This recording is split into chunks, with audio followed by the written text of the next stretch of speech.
Hi, my name's Lisa Keith. I'm a research plant pathologist with the Agricultural Research Service in Hilo, and I will be talking about coffee leaf rust today. More specifically, I'll discuss the biology of the pathogen, go over the disease cycle, and give an update on the race we have in Hawaii and how knowing this information will affect management. To begin, I just want to let everyone know about the disease triangle. You've probably heard this before, but this is how disease is caused in plants. Three critical components include the pathogen, the susceptible host, and a favorable environment. This seems simple, but it's actually quite complex, and all parts of the disease triangle must occur at the right time and the right place for disease. So if you're able to minimize or eliminate a portion of this triangle, you can begin to manage disease. So to start with some of the biology of coffee leaf rust. So coffee leaf rust is actually the disease. The pathogen is called Hemolea vestatrix. It was named according to its devastating nature on its host and the characteristic half-smooth kidney-shaped spores that you see on the upper right. The pathogen is what's known as an obligate parasitic fungus, so it needs a living host to survive. Coffee is actually the only host known, and so the rust does not need an alternate host to complete its life cycle. But once the spore lands on a leaf, it actually waits until conditions are right to germinate. And the bottom right pictures show SEM of the pathogen and what it looks like and the way the spores are bundled almost like orange segments, with the other picture showing actual germination of an individual spore. So to look at the disease cycle, ultimately a spore will land on a leaf. The spore will germinate once the environmental conditions are right, in through the stomate on the underside of the coffee leaf. It will grow intercellularly and intracellularly and produce these feeding structures to tap into the nutrition system of the plant. Fungus will then grow back out of the stomates, start to produce spores, and those spores essentially will go to other leaves or other trees to start new infections. And disease will actually vary from season to season, and the main component is actually rainfall.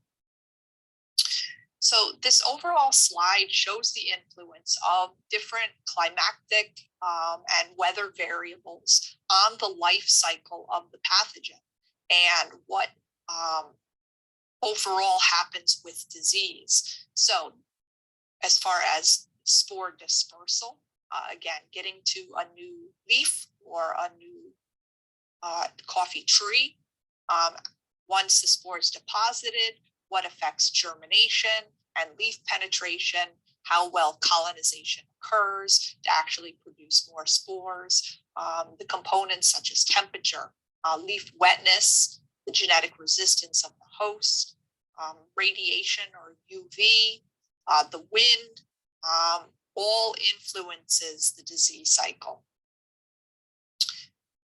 For spore dispersal, it mainly happens by wind and rain splash, but worker activity can also transfer spores from one location to another.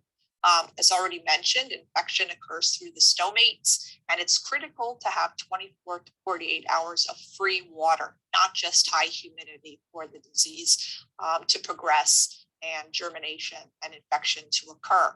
There are optimum temperatures as well as a temperature range for the disease cycle. Sporulation, once germination and entry takes place, usually occurs 10 to 14 days. Those spots will enlarge over a few weeks. A single spot will actually produce hundreds of thousands of spores over a few month period, which will then cause new infections to occur. So the disease is known as polycyclic, meaning multiple disease cycles per season. And the survival of the pathogen is primarily as mycelium in the living tissue. It needs a living host to survive, but spores can actually survive on their own approximately 6 weeks. So to understand the disease cycle, one of the first things that was conducted once the disease and the pathogen was present in Hawaii was actually pathogenicity testing. This process, because the pathogen is an obligate, it cannot be cultured. So fresh spores were collected on infected leaves. A spore concentration was adjusted. These spores were either brushed on or sprayed on to healthy coffee seedlings of the susceptible type Typica, placed in a growth chamber where we could monitor and control the environment. 2 days in the dark with high humidity allows for germination. Then a typical day-night cycle with symptoms and signs being observed over time. And so symptoms are how the plant responds to pathogen attack, and the signs are actually the physical presence of the pathogen or the spores. Okay, so to prove pathogenicity for the first time, once we saw symptom development, we identified the spores by collecting some, looking under the microscope, confirming them by their typical morphology, and then doing molecular analysis. Already mentioned that infection occurs through the stomates. Okay, typically infection happens within dark period under high humidity, but it's critical for the actual presence of free water. And these studies were conducted at optimum temperatures for the pathogen growth, approximately 72 degrees Fahrenheit. So just to show the progression of symptoms over time, this was under optimum conditions, again, for disease development with very susceptible variety. And the first observable symptoms, as you can see in the upper left, are these small pale yellow spots, these chlorotic spots on the upper surface of the leaves at approximately 21 days post-infection. And when you look at these tiny spots on the lower surface, shortly after that, you'll start to see the production of spores.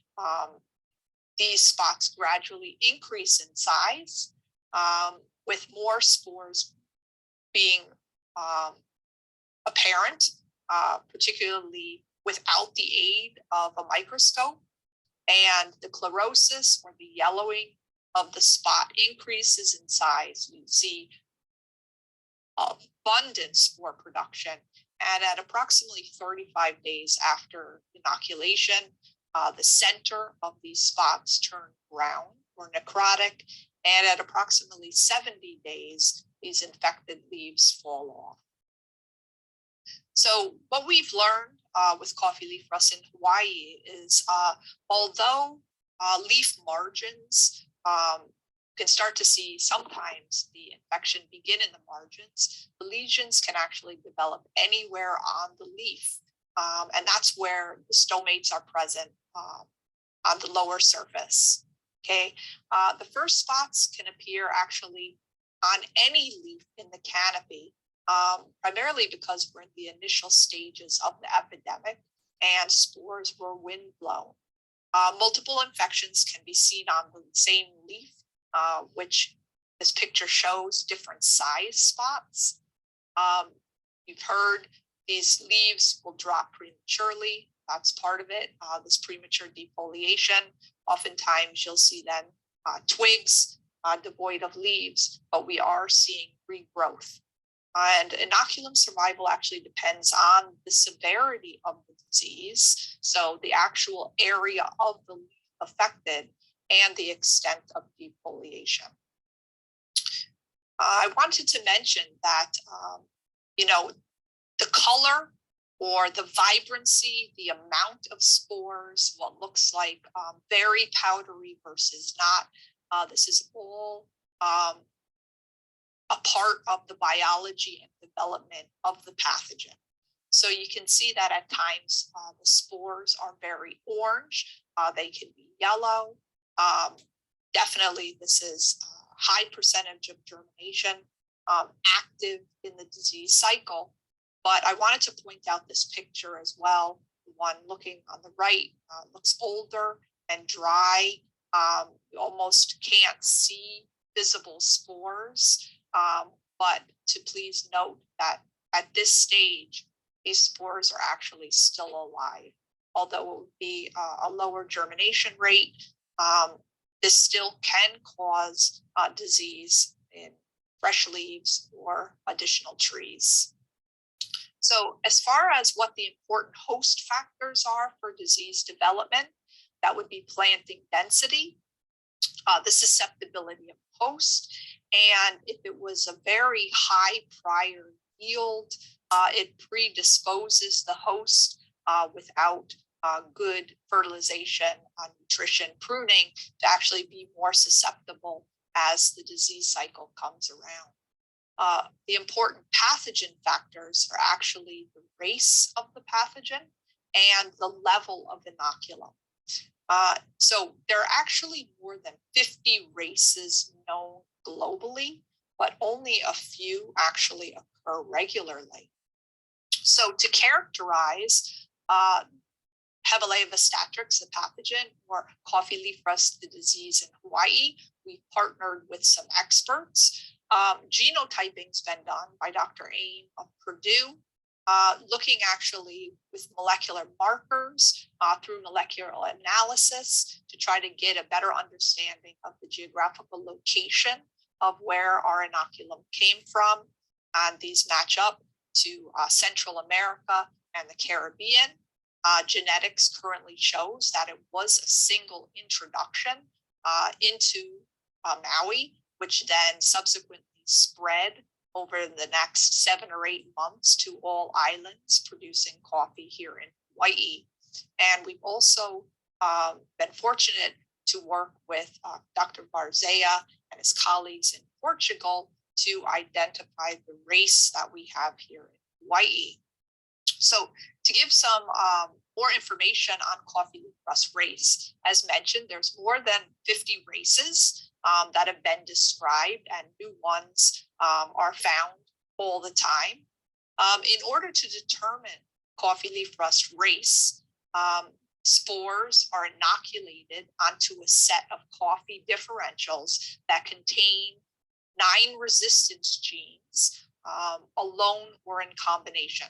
So when you see the literature or the designation SH1, that's actually susceptibility to Hemolyia gene 1, and that can occur SH1 to SH9.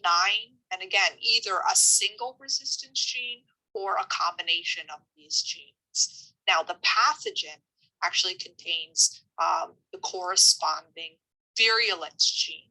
Okay, so V1 to V9, again, alone or in combination. And the most common and widespread race globally is actually race 2, which contains the virulence gene 5. And I guess the easiest way to say it is if the plant contains SH3 and the pathogen contains V3, this gene for gene interaction will allow for disease in the plants containing these genes. Okay, so in order to determine what coffee leaf rust race was present here in Hawaii, 10 spore samples were sent to Portugal, 4 from Kona, 5 from Maui, 1 from Molokai. And using the set of differentials, our rust race has been identified as 24, which actually contains virulence genes 2, 4, and 5. And the data also supports this theory of a single introduction to the state, which is spread.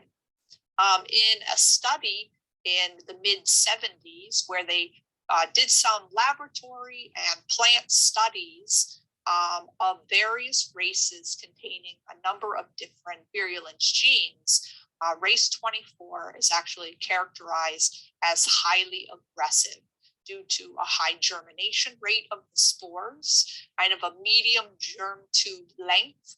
It has a short incubation period when it comes to the disease cycle. Overall, it can cause high severity on leaves. So again, the amount that of area that can be covered by these spots with millions of spores is high, which then contributes again to the highly aggressive nature. So to give a bit of background information, race 24, again, which contains virulence genes 2, 4, and 5, can attack Typica, Bourbon, Catra, Catuai, whatever coffee variety contains the corresponding genes that are found in the race. So with SH5, there's the list. With the combination, say Blue Mountain contains susceptibility to Himalaya number 2 and number 5, and also the combination 4 and 5. All of these genotypes are susceptible to infection by race 24. And just to kind of reiterate, it's not an all or none, that coffee genotypes can actually be considered resistant, moderately susceptible, and susceptible. So as an ongoing study, variety testing is very important. This is just to show you an example of some of the material we're looking at that under high concentrations of inoculum, we can actually visualize host resistance. Now, it looks like there are these small chlorotic spots showing the upper and lower surface, but actually the disease does not progress, spores are not produced, and in this case, the host material actually combats the pathogen attack. In addition, fungicide testing is very important. Okay, and to really combat coffee leaf rust in Hawaii, again, impact is going to be long-term. The disease has to be managed as a continuous epidemic. Overall goal is to reduce sporulation, the dispersal of spores, and or the rate of infection. Okay, there has to be an integrated approach to pest management. There is no silver bullet. Both short and long-term strategies are needed. Resistant varieties can be a key component, but it also is necessary for fungicides to be utilized. So we need to avoid the introduction of new races, and we also need to avoid the evolution of new races.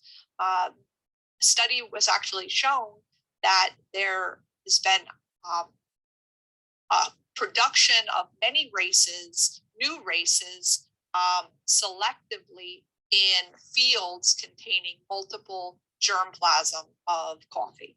So the genotypes that contain a variety of these resistance genes in the presence, if the pathogen is not managed in these areas, it can quickly evolve and have new races actually form over time, which we want to avoid. So with that, I will say thank you very much. I'll be happy to answer questions with the live stream, or you could always email me, lisa.keith@usda.gov if you have questions, but definitely want to thank everyone for this teamwork going on, everyone in my lab, and all the agencies and university. I appreciate it very much. Thank you.